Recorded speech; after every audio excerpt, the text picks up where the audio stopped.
Here we have Ballycotton Bay, who we're calling Bally, and this is a 16-1 and a half hand 4-year-old gelding by Quality Road.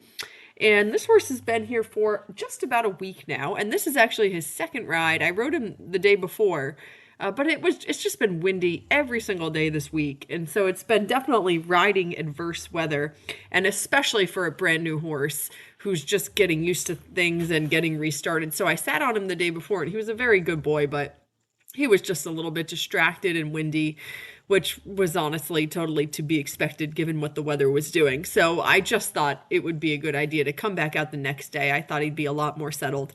And actually, today was even windier than it was the day before. However, he was just more settled and more understanding of what we were doing today. So I was really happy with him today. He was a very good boy. And so this horse, this very pretty horse, I know he's a plain bay, but I just think he's gorgeous. He has a very classic look about him and a very pretty head. He actually sold for $150,000 as a yearling. And then, unfortunately for his racing connections, he actually never broke his maiden and he made less than $8,000 as a racehorse in 10 starts. So, really unsuccessful racing career. So, he is very ready and I think happy to go on to his next career. Definitely did not want to be a racehorse. So, this is just a very simple horse. I mean, there's nothing complicated about him. He's pretty quiet in terms of, he's certainly not a hot horse. He's not overly forward thinking. I guess I should say, he's not like, it's not like he's painfully slow and you're having to constantly nag him. He's happy to work and to go, but he's certainly not trying to go any faster than you're asking him to go. So he's what I would consider to be a pretty quiet brained horse. No ridiculousness, no spooking. Actually, the funny thing about him is, though, that I have to say is he's very vocal. He doesn't scream at all. He's not like calling for other horses or anything like that, but just like a lot of like groaning and moaning, and I don't know how to explain it. Just like a lot of noises and not like breathing noises. He doesn't make a noise with his breathing. He's just like, he's really talking to you when you're riding him. If you ask him to really like push or come through or whatever, I'm certainly not going to try and replicate the noises he's making, but it's very funny. He's just very much sort of like like making hilarious noises and talking to you the whole time you're riding him. So anyway, it's quite comical. It's just funny how he does that. Anyway, so he is a very typical race coming off the track racehorse in the fact that the left is his little bit easier direction. He finds the bend a little easier.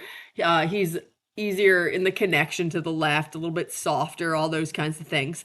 But interestingly, actually, he is wanting to pick up the right lead. So even though he prefers going to the left, the right is the lead he's going to pick up right now when you ask him to canter. So we got our left transition over a pole, and actually I have to say he did that absolutely perfectly. He did a nice little trot around. I thought he was going nicely in the trot work, so I thought, okay, let's just trot over this pole and see if we can get the left lead, and he did it just absolutely perfectly. Now, to be fair, we had also done that yesterday, so it's not like it was the first time trotting over a pole to get the left lead, but anyway, I thought he was just very smart. He obviously had remembered the things that we had done the day before, so that was very good.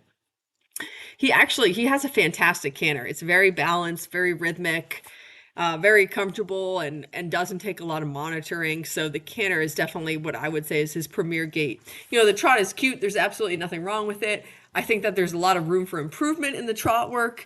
Luckily, that is an easy thing to do in horses as we develop them. The trot does steadily improve. The canter, for the most part, is hard to improve. The balance is really downhill or whatever undesirable thing it's doing, that is a lot harder to change. And so luckily for me, the canter is quite lovely.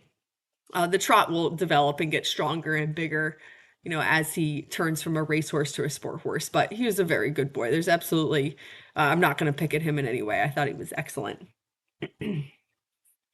So this was just sort of a quick ride. I mean, I think I was literally on him for 10 minutes or less. He was a very good boy. I just really wanted to come out and have just a more focused ride than we had the day before, which he absolutely did. Absolutely no silly business or funny business whatsoever. Just a really good boy. I mean, just a simple, easy type of restart. He is figuring out the connection. He obviously doesn't really understand it, but he also doesn't have anything I don't think he has any negative connotations with the connection. So he's starting to get it. He actually gave me some really nice steps to the left. The right he's a little bit greener, but that's okay. Yesterday I rode him in a snaffle, in a metal snaffle. Today I put him in the Hermspringer Duo, and I actually really liked that for him.